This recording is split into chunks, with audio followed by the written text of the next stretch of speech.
चुनी के खोल के देखावा मैया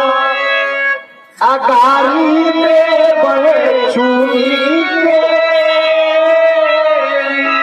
बदल जले जरा तारक दिखाओ मैं ताल देखूंगी जरा तारक दिखाओ। बरात है तेरे बियाह खुल्ला सल्लल दोनों तरफ का पंडित जी अपनी समगली दावत हो कन्या पक्ष का पंडित जी बगलिया में घर रहे खाली गंजी पहले रहना एक छिनुई धोती का मतलब नीचे कुछ ना खाली धोतिया के पुराना आदमी आके बैठ गेला काम से डूबल हो तोले बारात मालिक लड़का का बाप होना कर लड़की के बाप कहां हो अरे बारात लोग कितना गरम से बुड़ल हो रही तेरे से पंखवा कहने लगा कहां रे तो मेरे कन्या दिया फराठा पंखा लगा कोई पंडित जी के जाके सुनाई के दहला सावा पर पंडित जी का धोती हुई अब खुद बच्चों का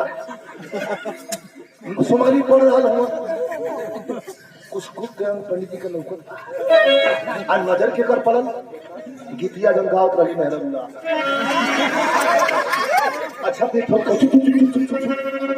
देखा बात के बनावल चाहे तो कैसे बनावल जाला मेहरबुल्ला अपने कंचू हमारे की तरफ पंडित जी हुआ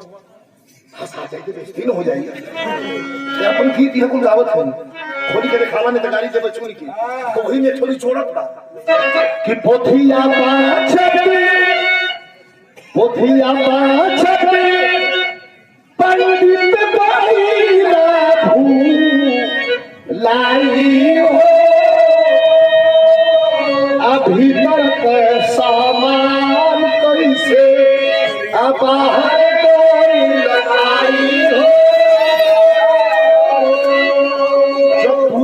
तो पंडित जी का नजर कौन कर रहा है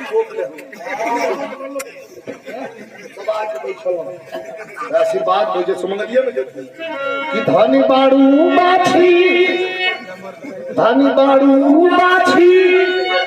लहलुई जाता पहुंचाई हो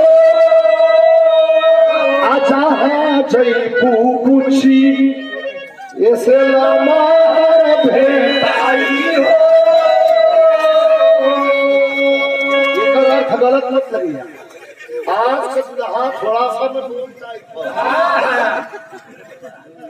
एक लहाज से कहा दुल्हा थोड़ा और मेरे लंबा है हरदी आबाद भोजपुरी में जहां सटाई बात माता कुंती